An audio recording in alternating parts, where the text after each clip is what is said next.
نجهز المباراة بسم الله. مشوار الوصول إلى كأس العالم 2026 يبدأ بفوز. هكذا عبرت الجماهير العمانية عن تفاؤلها الكبير قبل ضربة البداية. الشيء اللي سمعناه بأمانة أن في شيء في أمل. وحن تمنياتنا أن المنتخب ما نبي نتائج، بس نبي نصعد. نتمنى بأمانة، وإن شاء الله نسأل الله التوفيق بأمانة بهذا اليوم. الرضا التام عن النتيجة والأداء جعل الجماهير تغادر قبل صافرة نهاية المباراة، فالفوز على الصين تايبي في أولى مباريات التصفيات المزدوجة للأحمر العماني خطوة كبيرة لتسيد المجموعة. أداء جيد وفوز مستحق، إن شاء الله تكون نصعد لكأس العالم بإذن الله تعالى. يعني في فرصة هذا هدف مستحق من المنتخب العماني، يعني لأن إلا فرصة المنتخب إنه يتأهل كأس العالم، لأن في أكثر من فريق يعني.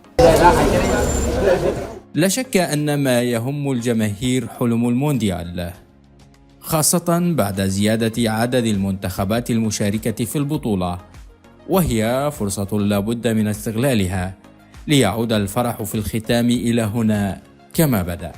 يعني أهم حاجة نتيجة حلوة، والأداء إن شاء الله بيتطور. جولين سجلنا، هذا كان حسب الصين بيفوزوا. يعني أبوك حاسب ايوه انا قلت له 2-0، انا بعدني صح. ايوه يعني انت لا انا كنت وبدايه المباراه كان شويه المستوى ماله هناك، فقلت له يمكن احتمال الصين بتفوز او تايوان، بس هو فاز عليك. فالحين هو فاز الحمد لله. يعني انت مبسوط؟ ايه مبسوط واجد الحمد لله. منتخبنا وقع في مجموعه يقال عنها سهله، لكن ما نعرف، كرة القدم ما تعودنا على الشيء السهل، لكن باذن الله منتخبنا قدها وبنتأهل باذن الله تصفيات الآسيوية إلى كأس العالم، وبإذن الله منتخبنا يعني لاعبيننا ما بيخذلونا، وبنكون قدها بإذن الله الواحد لحد. فهل يكون رجال الأحمر في الموعد ويخطفون بطاقة التأهل التاريخي للمونديال؟ شوف أنا أقول لك شيء 100% عمان كأس العالم، بس سكر حكي.